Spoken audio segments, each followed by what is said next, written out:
Greetings, everyone. Welcome to Wednesday evening with the Clear Mountain Monastery community. This evening, we are very happy to have Shaila Catherine with us. Shaila, thank you so much for joining us. Thank you for having me. So I'll just read a quick bio of Shaila. So, few teachers in the West have done so much to bring the practice of jhana into general awareness or made so many feel it might be accessible.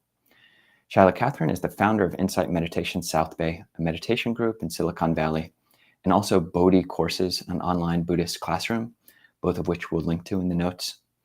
She has been practicing meditation since 1980 with more than 9 years of accumulated silent retreat experience. She has taught since 1996 in the USA and internationally. Shaila studied with several Asian masters in India, Thailand, and Nepal, including H.W.L. Poonjaji, Ajahn Buddhadasa, Nyoshul Khen Rinpoche, and Tulku Urgyen Rinpoche, in addition to the founders of several Western meditation centers. She completed a 1-year intensive meditation retreat with a focus on concentration in jhana and authored the Jhānas, a practical guide to deep meditative states, which is a retitling of her 2008 book, Focused and Fearless. Shaila practiced under the guidance of Venerable Pa-Auk Sayadaw from 2006 to 2014, and authored Wisdom, Wide and Deep, a practical handbook for mastering jhana and vipassana to help make the traditional approach to meditative training accessible to Western practitioners. And her newest new book is Beyond Distraction, 5 Practical Ways to Focus the Mind, which goes over 2 suttas from the Majjhima Nikaya, Majjhima number 19 and 20, on 2 ways of removing, or 2 kinds of thought and the removal of distracting thoughts. So that's quite the bio. Shaila, would you care to add anything in there? Just fill out any of those details. No, actually, that covers a lot of my interests. I'm really interested in the condition of the mind and how to work with distractions. I love samadhi and I love silent retreats. So I think those are always great topics. I've always loved the Dharma and meditation since I was very young, and I love the suttas and the teachings of the Buddha. So I think we'll have something to talk about tonight. Awesome. Yeah. I mean, you've really been doing a deep dive into Theravada for so long. There was this period when you were practicing, so starting off in kind of an insight Theravada tradition in the 80s, and then going to live with Poonjaji and visiting Tulku Urgyen Rinpoche in Nepal. And I know there are some teachers in the West who start off Theravada and then go and study with Vajrayana teachers and then stay there, feel like that's where they're most comfortable. But you've really come back and really done a big, huge deep dive into very traditional Theravada practices. Could you say anything about just your own inclination towards both of, or all of these different traditions, Advaita, Vajrayana? I don't think about it so much in terms of the sectarian definitions. I feel like there's a few forces within me that guide my way, and one of them is just interest. I'm interested in something, and opportunity presents itself. So if something is available to me and it's good, I want to pursue it. I want to explore it. I want to practice with it. So if I meet a great teacher or have an opportunity to just explore something, it doesn't matter to me so much what tradition it's labeled as. But there's also within me a very strong appreciation for foundational practices. I'm actually fairly simple in what I like. Like I like the very simple things. The basics. And I really feel like if you get the basics down, then everything goes along just fine. So ethics is really important to me. It's very, very basic. And that if that's not stable, nothing's going to be built upon it. But I'm actually interested in the basics. So I'm interested in the stability and what it's based upon. I'm interested in the freedom of mind, but that requires the stability and the ethics. So to me, it's just, I tend to take what's in front of me, and I was blessed with many wonderful opportunities. I didn't go to India to find a guru. I had gone to India and was meditating in Bodh Gaya, and then a friend was visiting Poonja ji and invited us to come along and spend a little time there, and it was wonderful. So why should I leave? So I stayed, and the experience with him was profound, one of the most profound and beautiful experiences of my life. So I stayed there for many years, and when I left, I would come back to him because it felt like that was rich. That was it just felt like a very rich and devoted, a lot of devotion in my practice there.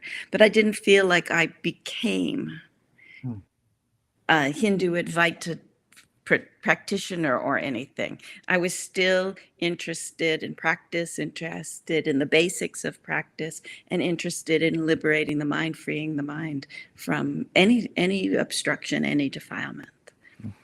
So I would follow those. Yeah. No, and my first question initially was about, approaches to jhana, but actually, seeing as you mentioned Poonja, I found your relationship with him fascinating.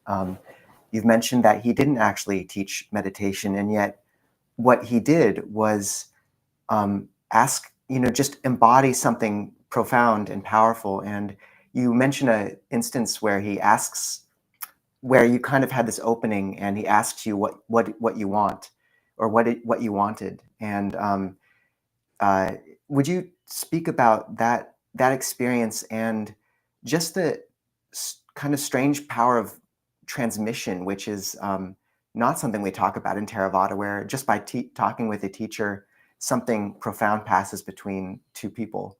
Yeah. That the experience with Poonja ji also doesn't. It's not opposed to jhana. Jhana uses techniques, and there's something quite beautiful about the skills, the meditative skills and techniques that an individual can learn and to use to develop their own minds. But the state of samadhi, the state of stillness, when the mind is not filled with craving or reaching for this and that, and no distraction enters, that state of samadhi doesn't only happen when we're sitting with our eyes closed. So the conditions with a very powerful teacher, where there's strong faith and focused attention on a question or on a on that present connection, that present experience, that also can produce the conditions that are like they're samadhi states, I believe. So it may not be jhana in the technical four jhanas, but they still the mind of all distractions and obstructions and things that can prevent us from seeing things clearly.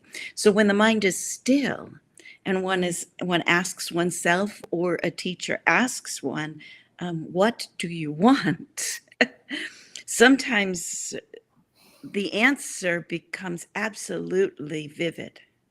So vivid that it just feels like I didn't construct it. I didn't think it even. That it was just the raw experience of one's deep aspiration. And what was your answer, and what did it mean to you now? Oh, I actually said the words, I wanted the experience of emptiness. Those were the words that I said. And I feel like what it touched into was a real deep commitment for liberation. Not necessarily just an experience of emptiness. I think we have thousands of experiences of emptiness in the course of a lifetime of practice.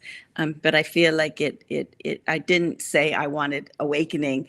I didn't have those words. They didn't come, but that's what I felt like it aligned with that. And in that experience of the samadhi, not the samadhi based upon meditation technique, but the intensity of that moment and that encounter and that question, it was very clear what mattered and what didn't matter. And seeing your own mind when there's no distractions and you can see things very, very clearly can be so powerful and life-changing. You know, it just sorts things out really quickly as to what we want to give our time to and what is not worth our time.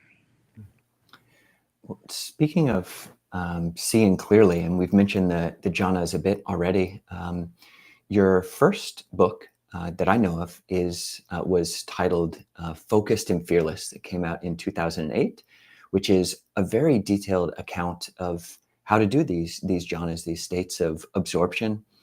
And then I think it was reprinted by Wisdom sometime maybe in 2024 and retitled Jhāna.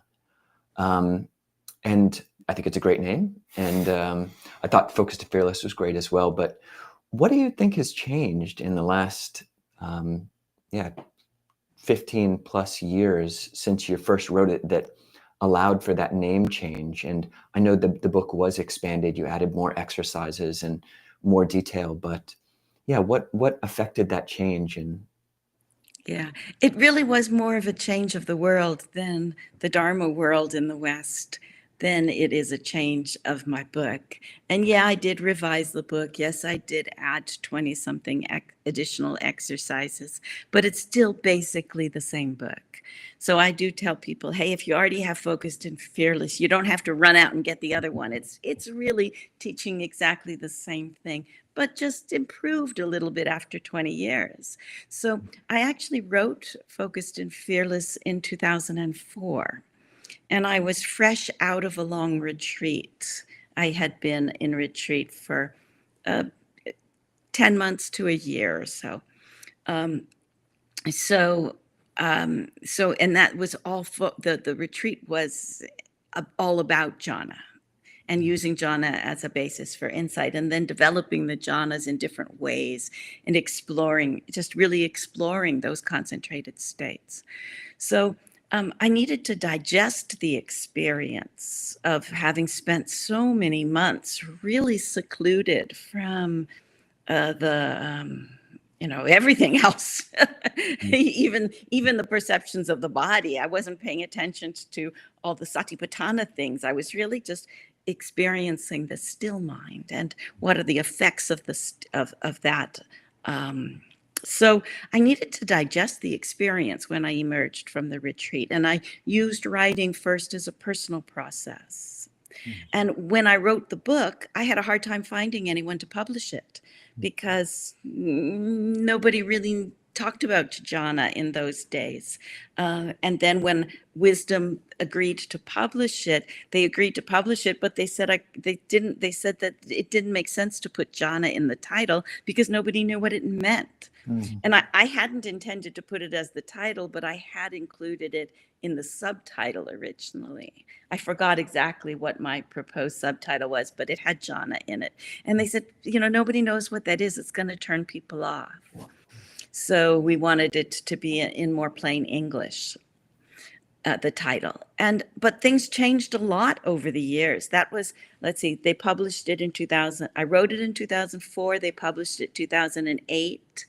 And then when I published my second book in 2011, there was no issue of putting jhana in the subtitle. So it's like no problem by then. And then when it came around to republishing it, it was Wisdom that suggested the jhanas as the title.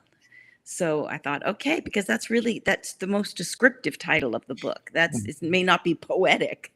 With Focused and Fearless is a little bit more kind of personal and poetic, but it's clear. And I do feel like somehow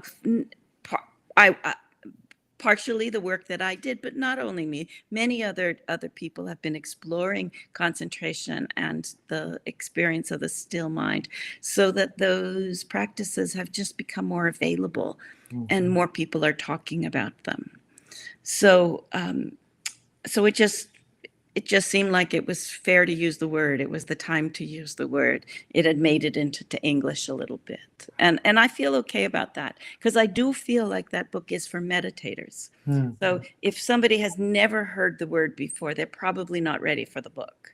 But if they have heard the word jhana and want to know really what it is and how to do it, then I think that's the right audience for the book. Hmm. So, because it's not a beginner's, it's not something that you would, a stress reduction book that you give to somebody in the office. No, it's really for meditators, serious meditators.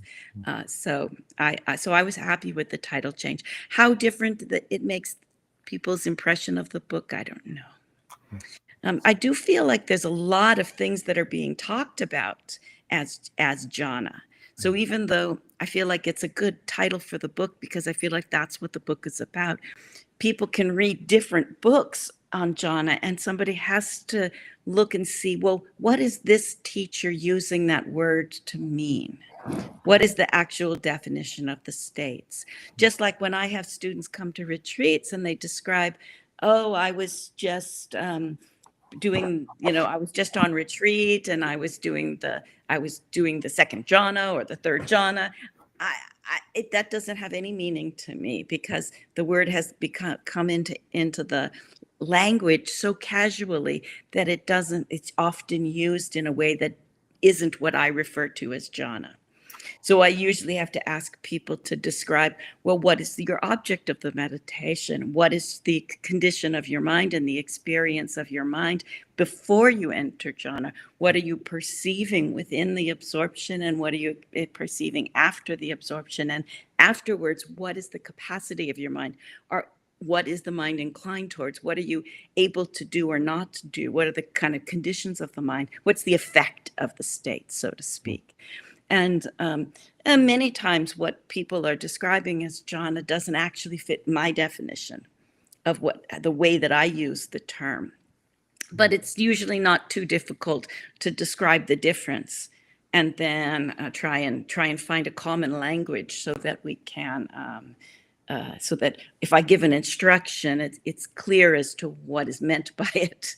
And if somebody describes their experience, they're reporting an experience to me, that I understand what it is. So in terms of describing that the jhanic state, would you be able to lay out a roadmap, how you kind of a bare bones instruction for how you suggest moving into first jhana and what that entails? For example, Lee Brasington might say, remain with the breath at the nose until Kanika, momentary concentration, is reached, and then switch awareness to pleasant Vedana, like either pleasure in the hands or the smile, and stay with that. How would you give kind of the initial landscape up to in the first jhana? Yeah. I don't use those instructions. I use something quite different, which is to direct the attention to the breath. And we usually, if it's you can develop jhana with many different objects, but they have to be suitable objects. Changing physical sensations are not suitable because the mind doesn't absorb in them. They're changing. So we need a stable mental perception. And the breath can develop the breath nimitta, which is a very suitable object. You can also use the Brahma Viharas, the Kasina practices.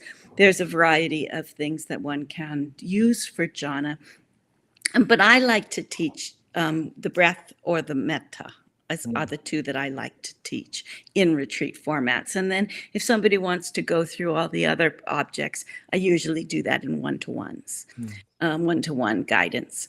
But say we're working with the breath, because that would be the most common one, and that's what I wrote the book, The Jhana, is based upon, is to direct the attention to the breath in this area. And at first you might feel the sensations, because sometimes the mind needs the sensations to get a little traction. And so we're mindful of the experience of the body breathing here. We're feeling the sensations. But that's okay, because as we're settling the attention there, the mind is letting go of the various hindrances and restlessness and thoughts and sluggishness. It's getting all nicely balanced and still and steady. So basically, if you watch your mind, by focusing on the breath, the hindrances are falling away, the awakening factors are developing. So that's the basic thing that's happening just by directing the attention to the area of the breath. But with jhana practice, we highlight a couple of functions of mind. The first is the directing of attention, vitakka, and in Pali, and the second is the sustaining of attention, vichara, in Pali. And so basically what the meditator does is just direct and sustain attention to the breath. And if something else pulls one away, you see why or what is happening there, what's the allure in it, and let it go. And redirect the attention here as you're building up the strength of the wholesome conditions and letting the hindrances fall away. So that's the basic instruction. And I ask people to stay with the breath, not to move to anything else. Because what happens then is as the hindrances fall away and the wholesome conditions are growing, joy arises. Pleasure arises, but we're not interested in joy and pleasure just randomly arising. I mean, that can come with sensual desire, or that could come with a defilement. So we're only interested in the joy and the pleasure that arise as the mind is steady and connected with breath, and that joyful ease that comes in the mind. And then the one-pointed attention with it. So we end up highlighting these 5 factors: the directing and sustaining of attention, the joy, the pleasure, and the one-pointedness of mind. And all the while, all the meditator is doing is settling the attention with the breath. And if the mind goes and does something else, we notice it and deal with it and come back. And it's very simple. It's very simple. But I keep the breath as the object. And what happens is that after a while, the sensations, we no longer need the traction. There's enough, this directing and sustaining is strong enough that we don't need the sensations, and we can just stay steady there. And it's like the mind starts to collect and gather with the breath. It's almost like the attention is with the breath off the body, because we don't feel the body. So then the sensations have fallen away. And when we're still directing and sustaining our attention with the breath without any distraction, for some period of time, very often the nimitta starts to arise, which is a mental sign of the breath, a sign of concentration that can be experienced differently for different people, but there's kind of a set of descriptions. And usually I have to work with people so that they don't get too excited if there's a little sign that they get too excited about, because then that just boosts the conceit and they're off into distraction. And then, or they are maybe so riveted to the sensations that they're unwilling to let the sensations fall away. And part of what we're training in is the willingness to always let the coarse fall away and trust the subtler, so that we let go and relinquish the coarse and stabilize the attention with the subtler. And then, so it becomes a practice throughout the whole jhana training of letting go, of relinquishment. So that first ability to let go of the hindrances, to focus on the breath, and then to let go of the sensations, to stabilize the attention with the breath nimitta, to let go of all thoughts and interpretations and judgments in order to trust the knowing of that stable knowing of the breath, to really just let go and steady the attention, to me is where it's all at. So I never ask, I don't want anybody to go find joy somewhere else in the body. I want them to find that joy of the concentrated mind in relationship to their object, which is breath. And then the breath, the perception of the breath does change. It becomes very mental, very light. Often it's like almost like a visible sign, like a visual experience of light. Not always, but that's the most common one. And then it's possible to, in a way, let go into it. Just trust it so completely that one allows the entire mind to absorb with it, and feel like one can just rest with it. But it's not a dull state. Mindfulness is vivid and continuous. Energy is bright. But one is not thinking about anything. One is not fussing with it. One is not interpreting it and judging it and doing all the various activities. One really lets go into it. So we're learning to trust, and we're learning to let go.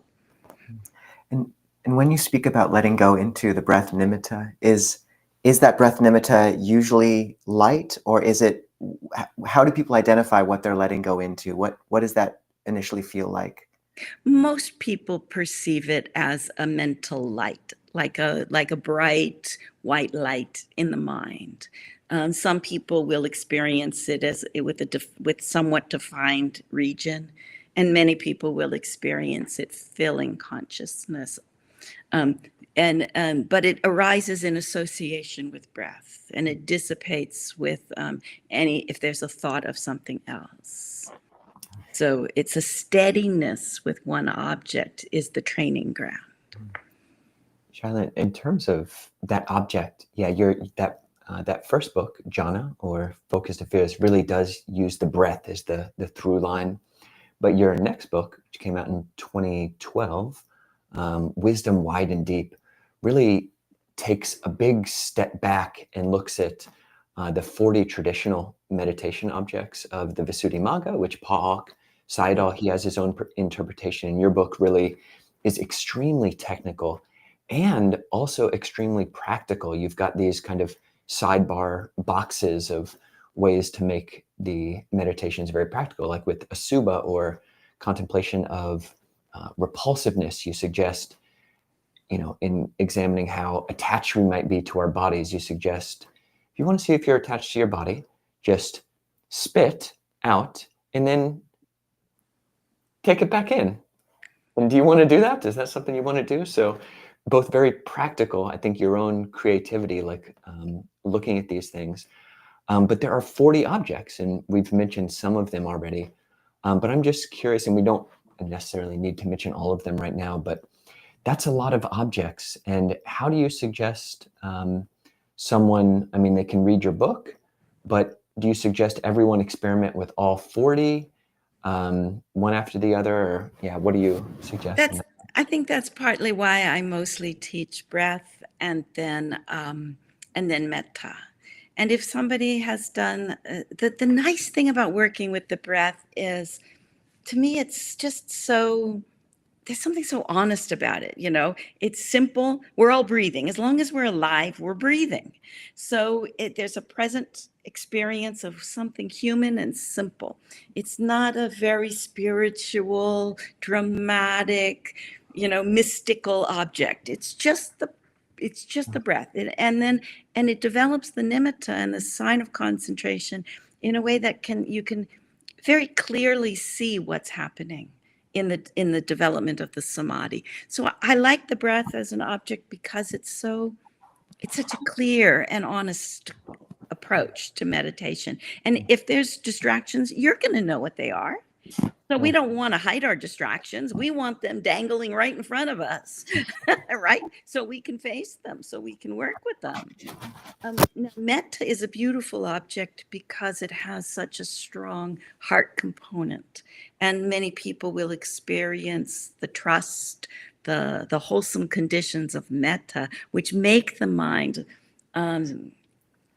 inclined towards samadhi anyway. So some people will enter into metta jhanas more easily, or karuna jhanas, the compassion jhanas, or any of the Brahma Viharas more easily than the breath. So some people might do metta first, but it's not always as the absorption is of what the samadhi is sometimes overshadowed by the strength of the metta. Mm-hmm. So it's a little bit less for somebody who likes technique, like my mind likes technique. It's a little bit, there's a little bit more to sort out with the metta. But I like people to do both. So I teach retreats for people who are new to jhana, but have done some meditation before. I'll teach either one as the first object. But I hold the kasinas and the repulsive and the 32 parts and all of those until somebody has already done, and the formless attainments too, until somebody has already done the four, at least the four jhanas, either through the Brahma Viharas or through the the breath. It isn't that you can't do some of the other ones first. Certainly you can. It's just that each one has other issues. So I prefer somebody to master the first 4 jhanas in a very simple way, with in a retreat where a teacher is checking, a teacher who really knows the depth that's possible. Really there's some mastery over that before really picking up all the others. And then I take people through them one by one. So I have, but not a lot of people do all of them, because it does take a little bit of time. But once somebody has done one jhana, though it may take a little time to do the other objects, they're not difficult. The only difficulty in jhana practice comes before the first jhana. There's no difficulty after the first jhana. Because there's no obstacles. There's no distraction, there's no hindrances, there's no defilements, there's no obstacles. It's just a matter of just shifting the object and exploring the mind from another perspective. There's no difficulty. And I've never had anybody have difficulty after the first jhana. The difficulty comes with the first jhana, getting in, stabilizing and mastering it. And sometimes I'll work with people, not quite, maybe the first isn't quite mastered, but we'll go to the second and then back to the first because it isn't really strong. And then maybe the second and back to the first. So there's different ways of trying to strengthen it. But once the mind is really absorbed, one can explore it, just like satipatthana. Sure, you can just be mindful of the body in a general way, or you can be very specific and go through the different teachings that the Satipatthana Sutta offers us. And same with jhana, you can stabilize the mind and enter into an absorption in a more a kind of smooth and gentle way, or you can be very systematic with it. And I think there's times for both.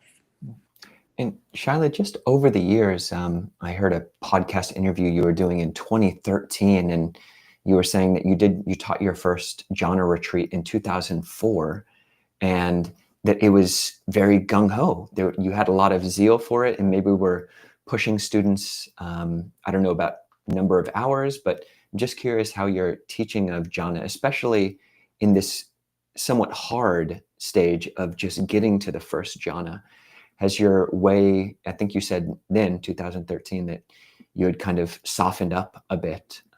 So yeah, has that evolved, even continuing, or? Yeah, I'm not quite as gung-ho in terms, but, and I include a lot more in a jhana retreat. So I never only taught jhana, I always taught it in its context of a liberating path, which means there has to be virtue and wisdom happening with it, or it's not going to be right concentration. So it has to have the right view. It has to be part of a liberating training. So I've never only taught jhana, but it's true. When I was first teaching it, it was very gung-ho, and we would be sitting for hours together, and most people were sitting many more hours than were on the schedule, and I was right there sitting with them and doing lots of interviews to help guide. And I'm getting old. I don't know. Sometimes, and the gung-ho and enthusiasm and energy are really valuable. I think that's a very important part of the practice. But patience and trust and ease are also really valuable. And I think we kind of need different modes. So I don't feel like I present exactly the same on every retreat. But there's no doubt that those who attended my 2004 and 2005, even 2006 retreats, will find my current ones a little bit looser. Schedule at least will be quite a bit looser, and the But that's okay. I just think I just feel like that's natural. Nobody sustains the same pitch of zeal all the time, where they would drive everybody they know mad. Yeah, it's a common experience with new monks, is exactly the zeal, and yes. Yeah. I mean, it's a beautiful quality. I Yes, love it. I mean, absolutely. I love it when you're enthusiastic about something, you just discovered something and it's so vivid and it's so clear and you want to share it. It's it's wonderful, but you just don't nobody sustains that for 20 years, Mhm. retreat after retreat after retreat after retreat. At some point it softens. It's not like the enthusiasm isn't there. I Mhm. still feel enthusiastic, but I would definitely say that it's softer, more spacious. Um, And just one of the macho questions that young monks ask each other is like, so for those early 2004, 2005, 2006 retreats, how many hours a day just might be a representative example of what the practice was looking like for Oh, that? people would meditate a lot. Basically, they would wake up early, sit for a few hours, before before the light comes up, and it was pretty intense, Mm. and even more intense than my schedule. When I mean zeal, I didn't mean that I like put hours and hours on the schedule. I just had hour-long sittings on the schedule, and a few that were an hour and a half. Nothing really wild. But I would encourage everybody to put in an extra 3, 4, 5 hours a day of Mm. sitting. So they would wake up early to do it, or sit right after, in the rest break after lunch, or in the evening, or wherever, to try and put in more time. And at first, if somebody's struggling with the obstacles, that's really hard to do. But once the obstacles are cleared, it's actually really fun to do. What else are they going to do? I mean, sure, it's nice to take a little walk on a retreat and it's good to move the body, but they're not really there to do much other than meditate. So once you take care of the basic needs of food, showering, and and a little tiny bit of movement and exercise, then just meditate. Just meditate. I think probably what's happening more these days is, I think 20 years ago, people really didn't use their cell phones on retreat. Mm. And these days, the corruption of the cell phone has really infiltrated retreats. No matter how I try to encourage people to not touch them and to have emergency contacts and other mechanisms where they really don't need it, short of taking their phone away when they register, which I don't feel is appropriate to do with adults. Mm. Then I really feel like that has had a huge, enormous effect that people do not appreciate, Mm. on the samadhi, on what could, because jhana, the kind of concentration that I'm speaking about is so withdrawn from sensory perceptions, and it's withdrawn from our identity of ourselves, the Mm. conceit of self. So you just can't enter into those withdrawn states of jhana if each day you're checking your texts, which stimulate your whole life story. Mm. Thank you, Shaila. And that's actually something I think we've noticed, but not flagged at retreats. And in terms of cultivating that initial entrance into the first jhana and the difficulty that it entails, you talk about that step of just bringing the mind and staying with the breath and with the sensation. And when distractions arise, letting them go, noticing and dealing with them in all those ways. And yet I really find for people that, for many, that's just such a tall order, that just continuing to bring the mind, the head gets tight, things get clenched. They're told just to not control the breath, but it's impossible not to control. There's a claustrophobia. They're told to let go of distractions, but at some point it just feels boring to be with the breath. Like, how do you? And I think that a lot of people find themselves in that situation. How do you how would you speak to someone who's heard your instructions here, but feels like I've tried that and I don't quite know how to move forward? Yeah. Well, I think that's when a little enthusiasm is helpful. Mm. And just appreciating that it's not about trying to get into a state, some special state that would be a badge of honor and success. We're actually asking the mind to do something like settle on breath. And we are interested if it says, no, honey, I'm not doing that. Well, why? Well, there was craving or attachment or some other habit or some other desire or fear or identification. There's something else going on. So we intermix some insights and explorations to deal with whatever the distractions are. It's not like we're just trying to, hammer our attention on the breath, and if it can't do that, it's a failure. No, we're not. It's not about getting into the absorption.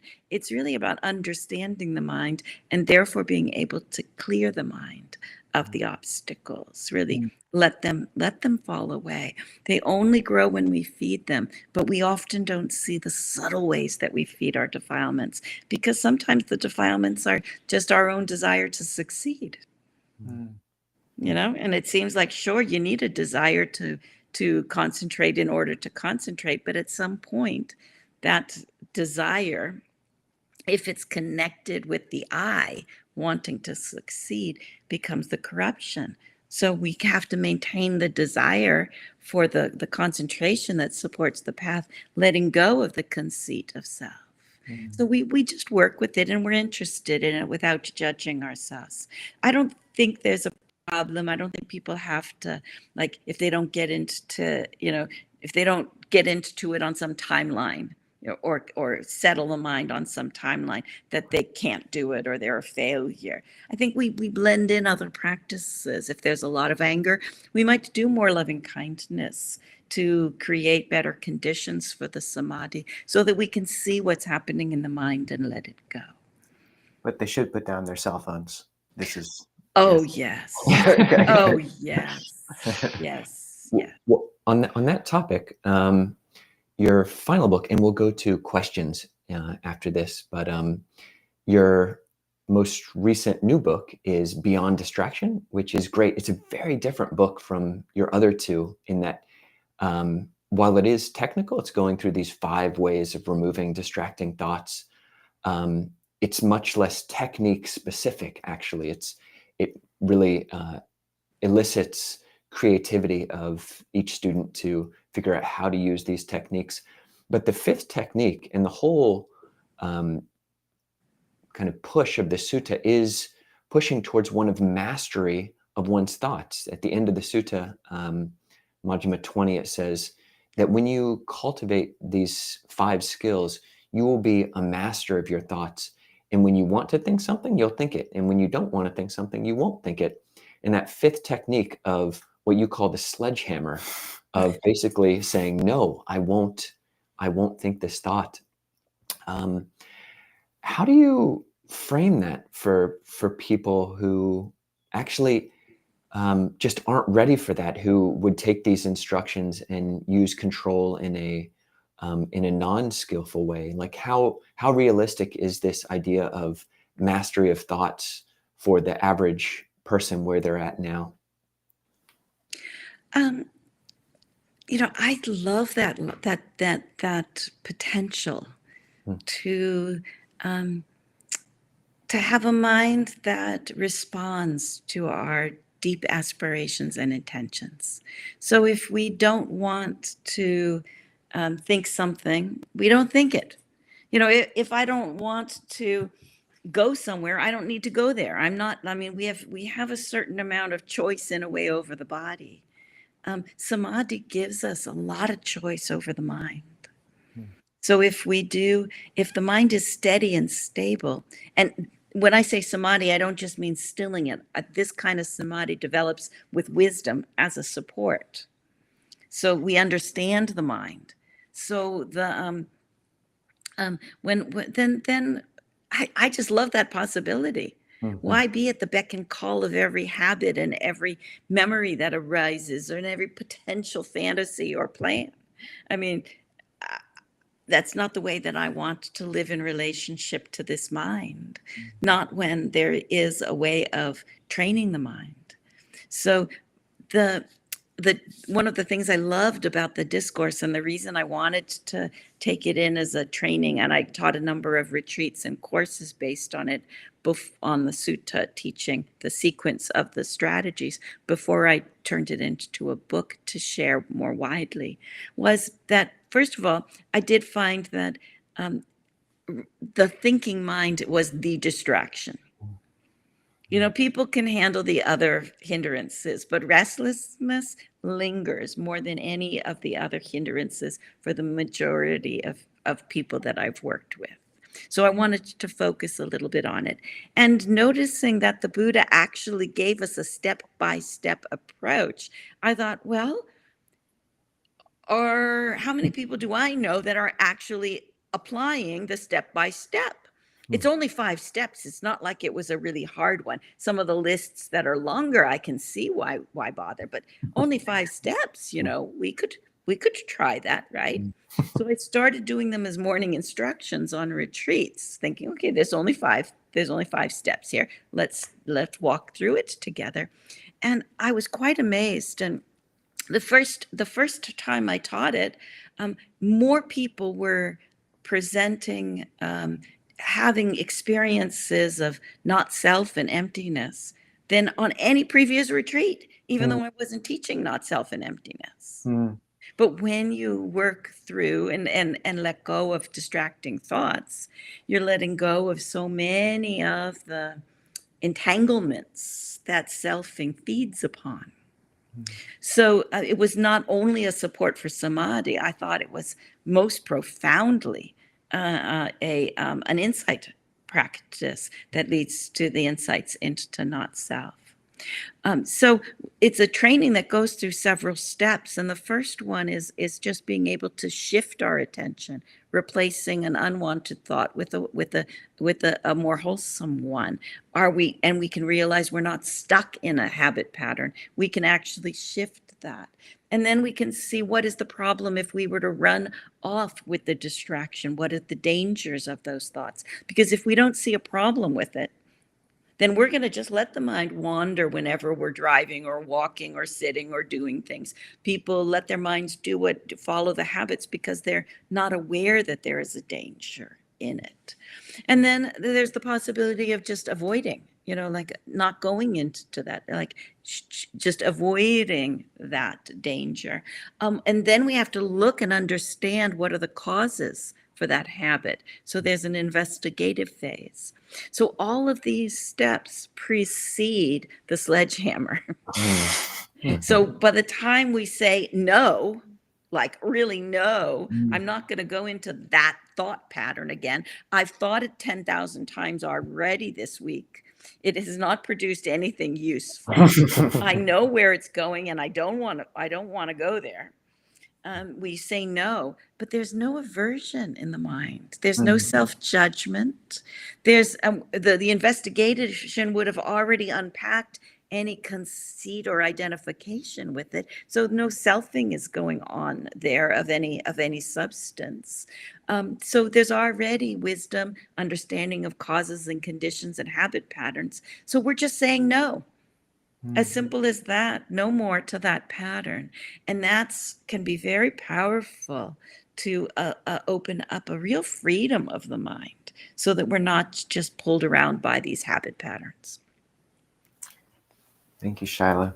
And I know when Venerable Sariputta speaks about mastering his mind, he talks about it as donning different sets of clothes depending on the time of day. So a soft analogy for that. We do have we usually would switch over to Zoom, but we have Shaila here and we're just going to take that a bit longer if we can. So if people want to hold off on jumping over to Zoom, we'll continue for another 5 or 6 or 7 minutes and then move over. And if we don't get to your question, feel free to go over on Zoom with us when we post the link and we can ask it there. But Shaila, we might move through some of the audience questions if that's all right. Okay, great. Yeah, I saw some coming up in the chat as I was speaking, but I didn't have time to read them. Let's see. So the first one. Hi, Shaila. Do you have any advice for sleepiness during or after meditation? Thank you. Sleepiness. Sleepiness can have so many causes, and some of them are physical health, the way that we work, emotions, what we're processing, how we're eating. So it is worth looking a little bit to what the actual causes of sleepiness is. And I don't consider sleepiness to be some kind of an evil hindrance. The body needs to rest. The mind needs to rest. We need to shut down sometimes. So first consider if you're taking care of yourself. And is there something, are you drinking enough, all the sleeping enough? What time of day are you meditating? Consider some of the physical things if there's a lot of sleepiness. The hindrance to me is not just sleepiness. The hindrance of sloth and torpor is a mind that is so sluggish it doesn't want to bother. It's like it doesn't want to show up to its own experience. It's not just a physical or mental need for sleep. It's like a craving for dullness. And so I would look to see if there's a withdrawal from experience, because sloth and torpor tends to come like if you're meditating, and since the question asked about meditation and after, is the mind unwilling to meet experience? Mindfulness is eager to meet experience. It encounters experience, directly experiences whatever it might be, its meditation object, the body, feelings, mind, whatever, what's happening now, we come to meet it with mindfulness. But sometimes it's as though the mindfulness, we don't really connect with the experience of the present, and then we withdraw a bit, like we don't care about it a bit. It's not that we don't care, it's just that the mind just doesn't connect. And that's when a lot of dullness and sloth and torpor can come in, and the mind can drift off into more dullness. And there can be then restlessness with fantasy or daydreaming, or there can just be a sense of sleepiness. But I don't worry about sleepiness. Just look at the physical things. I would look and see, when is the mind unwilling to meet present experience?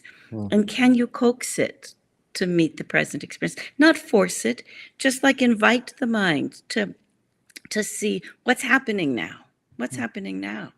And if you're focusing just on the breath, maybe that's not a distinct enough object. And maybe it would be better to focus on a touch points, or to take multiple objects and move the attention through the body, or to open to sound. You can switch things up. So if the object is kind of dulling, disinterested, but mindfulness needs to meet the object. And if you're working with the breath, for example, and you're not able to meet it, then what can you meet? What is happening now in body, feelings, mind? Thank you. Totally different question. Hello, Shaila. You've mentioned ethics. Do you find that relating to sentient beings as food objects to be an obstruction to a deeply or purely peaceful mind? Well, I'm assuming that you're meaning things like fish, chicken, and cows, not the neighbor next door, or Dave actually lives next door to us. Yeah. We hope it's not that. No. I would not encourage cannibalism or anything like that. Well, I actually don't think that eating meat is necessarily an obstruction to the development of the mind. The Buddha did not. It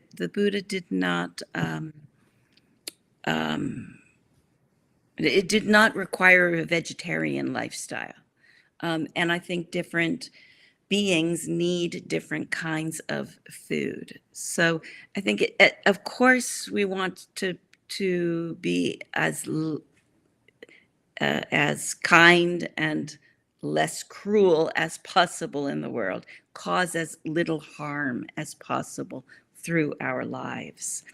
So that's definitely. And of course, eating meat will participate in a system that could be very cruel, that can be and is very cruel to animals. So being able to withdraw from any participation in that system could be very desirable. But I don't think it's eating meat is any kind of a sin that would prevent one from developing samadhi or insight. Thank you, Shaila. I do think people need to be sensitive to what their body needs. One more from the chat. Hi, Shaila. Would it be possible to enter jhana by observing the breath throughout the body, or is it critical to fix awareness on a single spot? The perennial question in the jhana debate. The object is breath. The object is not the sensations of the breath. So we're not doing a 4 elements practice where we would feel heat, cold, pressure, vibration, tingling, and the expansion and the wind element in an absorption, or take that as the object for absorption. We might at the beginning, when we're finding the breath, we'll feel the body. I always start, even if I'm going to move to the breath as a very rarefied mental object, I'm going to start with the feet on the ground, the buttocks on the cushion, and the posture, and really establish mindfulness in the body before narrowing the field. So it's not that they're unsuitable meditation objects, just that what is going to allow the mind to absorb. So in the process before jhana, one can experience the breath as boundless, almost, big, as big as the whole body. But one will not be taking the object as the rise and fall or the pressure and the expansion, because the 4 elements are not the object, the breath is the object. And we don't need to take it as a little spot, like some kind of a little dot. It doesn't need to be a spot, or doesn't need to be a tiny anything. It's just so I like the instruction to focus on the area where the breath comes in and out, because to me, when I think of the breath, I think about coming in and out here. That's where my first experience of the breath really is. I don't think about my toe. I don't think about my elbow. And sure, you might say, well, maybe people experience it in their chest. Actually, it's fine, but not the sensations of the expansion. When you start to focus on the chest or on the belly, the sensations tend to be quite strong. Whereas when you focus in this area, it's very easy to just keep the attention in that area, knowing breath, oriented towards breath, but off the body. Whereas that's more difficult, I think, to do if one is focusing on the rise and fall of the belly, or the expansion and contraction. But the breath doesn't need to be some tiny thing, and we don't need to be focusing, and we certainly don't need to have any head or eye strain. It's just a settling of attention in an area where we know breath. And if somebody experiences that in an enormous body way, that works too. There's no problem with that. The issue that the meditator needs to notice is, are they focusing in on sensation, or a strong concept, my body, which again could have too much my in it, self in it, or is it just breath without the some kind of a defined location? And then that's not a problem. Thank you, Shaila. I do think we have to wrap up. But before we do, can we finish with one last question? How would you answer now that question that your teacher asked you all those years ago? What do you want? Oh, well, what comes to mind is just to end greed, hate, and delusion in my mind. To have a complete end of greed, hate, and delusion. I think we can get on board with that too. I want that too. Yeah, me too. Yeah. Shaila, it was so good to have you on. You've been a part of both of our Dharma journeys, and just so happy that you got to join our community today. For those who want to join us on Zoom now, we'll be jumping over. I've pasted the link in the chat and people can join us there. And Shaila, if you ever find yourself up near Seattle, please reach out to us and come visit. I'd love to. Thank you.